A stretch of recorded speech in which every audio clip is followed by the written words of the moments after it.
Mis queridas amistades, hace ya un tiempo coincidí en la gobernación de Santander durante el lanzamiento del proyecto Santander Bio con un ser humano sensacional a quien admiro y había venido siguiendo en sus videos subidos a YouTube de muchos temas, la mayoría relacionados con la filosofía y la libertad. Este personaje maravilloso me ha hecho replantear muchos aspectos en los que probablemente crecí en medio de prejuicios, temores y condicionamientos. Esta persona maravillosa es la bióloga Brigitte. Les voy a contar algo. Brigitte no nació siendo Brigitte, sino era un elegante muchacho del colegio Liceo Francés que fue a estudiar biología en la Javeriana, que se enamoró de una muchacha bonita y muy inteligente, se casó con ella y es padre de dos hermosas e inteligentes hijas ya universitarias. Pero este muchacho, dentro de sí, sentía que no era precisamente un muchacho. Había algo dentro de él que le decía que por alguna razón desconocida en la genética, su mente, su yo, su espíritu, su naturaleza estaba en un cuerpo equivocado. Y con el amor de su esposa, el apoyo de su familia, decidió que somos lo que pensamos y lo que sentimos, no el cuerpo que llevamos. Y lo cambió. Y hoy es Brigitte Baptiste, es directora del Instituto Humboldt y rectora de una prestigiosa universidad bogotana. Aquí todos los prejuicios relacionados con la diversidad sexual entran en conflicto.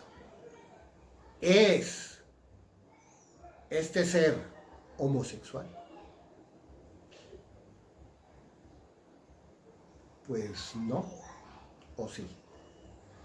No si lo vemos como hombre, porque está enamorado de una mujer, está casado con ella, es feliz con ella, tiene hijos con ella y asume sus funciones perfectamente como padre. Pero él no se considera hombre, sino ella es una mujer. Y como tal, cambió su cuerpo para ser mujer, sin mutilarse hormonalmente. Entonces sí es homosexual, porque es lesbiana, porque está enamorada de otra mujer.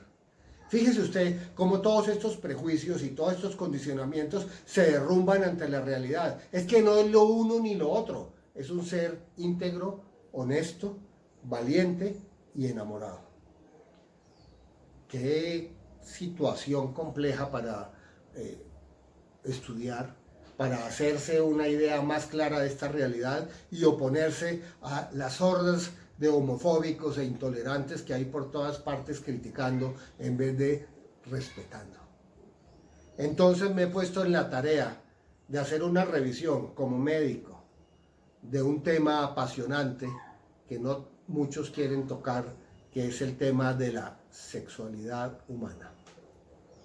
Hay muchos enfoques. Freud tuvo un gran papel en esto, de golpe confundiéndolo más, pero lo sacó a relucir y lo puso en primer plano. Y así han seguido muchos pensadores. Pero hay alguno que, si bien ha recibido bastantes críticas, pero no específicamente en este campo, sino en el campo más allá, ¿sí?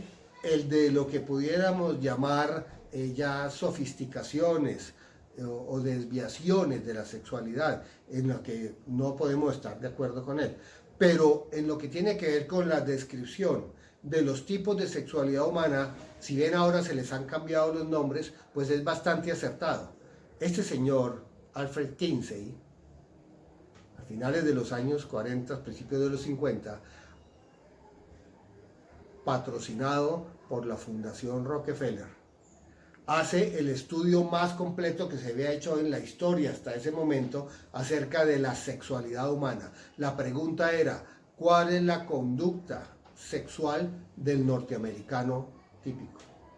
Tomaron cientos, incluso miles de encuestas, porque es que este señor era un entomólogo, experto en estadística, y él aprovechó ese conocimiento para aplicarlo hacia ese conjunto social humano en ese factor específico.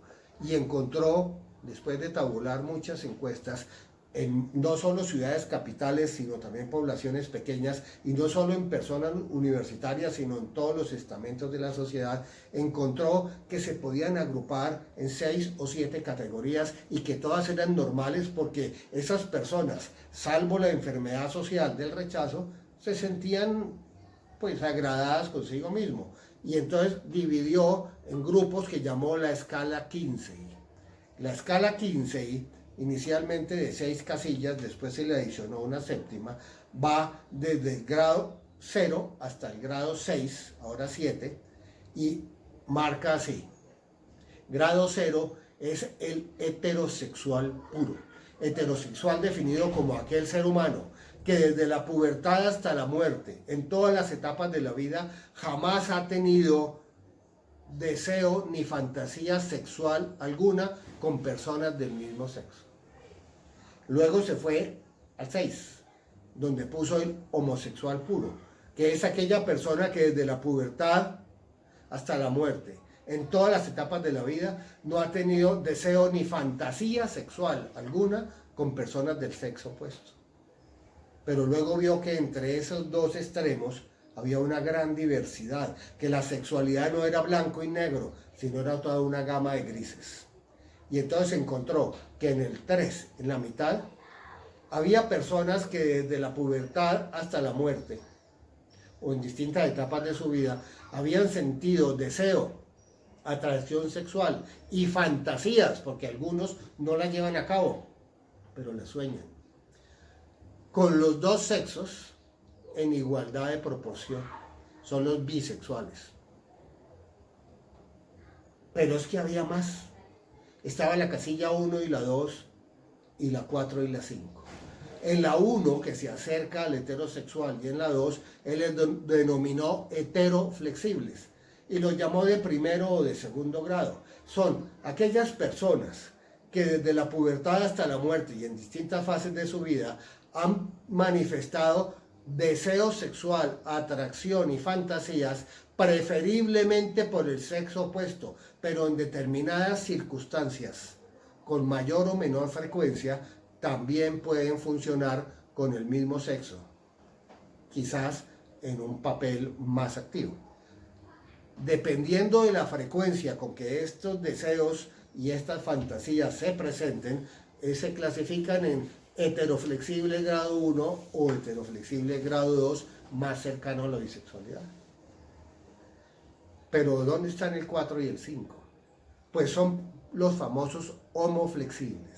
Son personas que desde la pubertad hasta la muerte, en distintas etapas de la vida, han manifestado atracción sexual, preferiblemente por el mismo sexo, pero que en determinadas circunstancias de la vida, y pueden funcionar muy bien con parejas del sexo opuesto, siempre y cuando esas parejas sean sexualmente frías. Estas personas suelen ser felices e incluso se decía que eran excelentes esposos porque cumplían su papel de hombre, por ejemplo, en el caso del masculino, pero entendían perfectamente la parte femenina de su mujer, apoyándola en todo. Ahí se perfilaba el universo de Kinsey. Pero más adelante se empezó a ver una categoría nueva.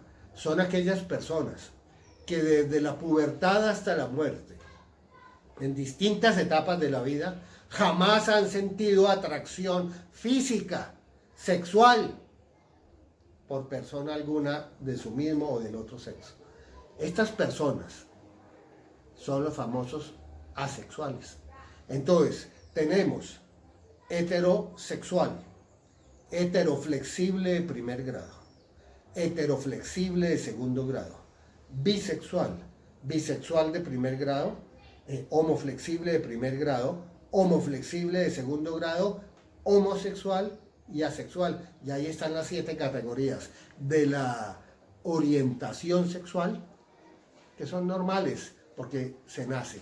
Es que eso no es algo que se pueda elegir. ¿Quién de nosotros ha podido elegir fríamente, a conciencia y honestidad, enamorarse de alguien? Es algo que pasa y que a veces de la forma menos esperada del mundo. Pero es que hay otro factor de la sexualidad que debemos entender, porque no es solamente orientación. La orientación responde a la pregunta: ¿de quién me enamoro? ¿Me enamoro del sexo opuesto, de ambos o del mismo, o de nadie? Eso es una parte de la sexualidad nomás. Esa es la orientación. Pero es que hay otra que se llama la identidad sexual. La identidad que antecede a la orientación, porque es congénita, se nace así. Responde a la pregunta: ¿qué soy yo? Ya no de quién me enamoro, ¿qué soy? Y hay distintas respuestas. Yo puedo contestar, yo cuando me paro frente a un espejo desnudo y me miro, digo, yo soy un hombre porque me identifico con lo masculino, porque sé que soy hombre, varón, masculino, en un cuerpo de hombre, varón, masculino. Gústeme o no, pero es un cuerpo masculino. Pero no todo el mundo es así. Hay otros que se levantan, se paran frente al espejo y dicen, uy, qué vaina. Qué feo esto. Yo soy un hombre. Yo me siento hombre. Pienso como hombre. Mi cerebro es masculino. Utilizo pronombre masculino. Pero mi cuerpo es femenino. Y no soporto tener los pechos abultados o no notar mis órganos genitales. Esa es otra posibilidad. Pero hay otra. Es aquella persona que se levanta, se para en el espejo del baño y dice, qué horror, yo soy una mujer y tengo el pecho peludo, los hombros anchos, la cadera estrecha y esos genitales colgando ahí que me horrorizan, los pelos por todas partes, los pies grandes. Eso no soy yo soy una mujer en el cuerpo equivocado. Bueno, esa es la identidad sexual. Es hombre en cuerpo de hombre, mujer en cuerpo de mujer, hombre en cuerpo de mujer, mujer en cuerpo de hombre. Las personas que no tienen una correlación entre lo que se es y el cuerpo que le correspondió, sufren mucho. Sufren mucho porque ellos sienten que no es correcto, porque no se sienten conformes con el cuerpo que tienen, porque no se corresponde con su mente.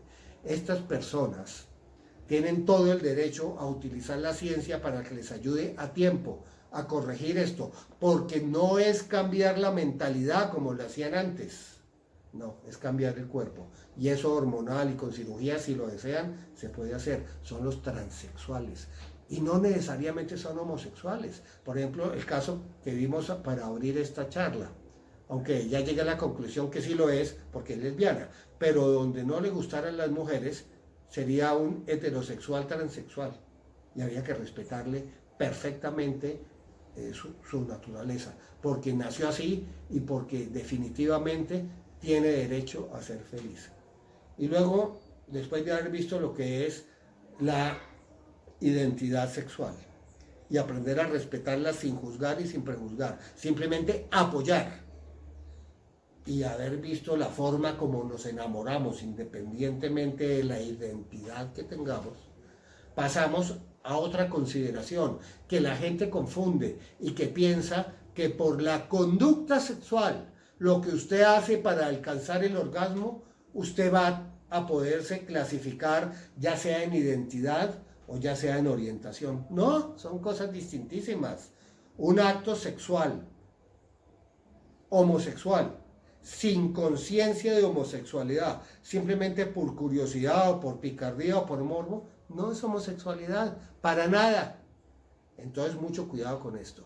Lo que hagan para alcanzar el orgasmo, si no va de acuerdo con la identidad y con la orientación, sino simplemente es una aventura más, no condiciona homosexualidad en ningún tipo. Con estos conceptos claros, pienso que podemos avanzar mucho más fácil en la vida. Dejar los prejuicios, los temores y los condicionamientos. Y cada vez que encontremos intolerancia, nos acordemos de Voltaire, que decía, es posible que yo no esté de acuerdo con usted, pero daría mi vida por defender el derecho que tiene a hacerlo valer. Y en la sexualidad humana esto es tan cierto como en la política. Eso es lo que les quería decir. Buenas tardes.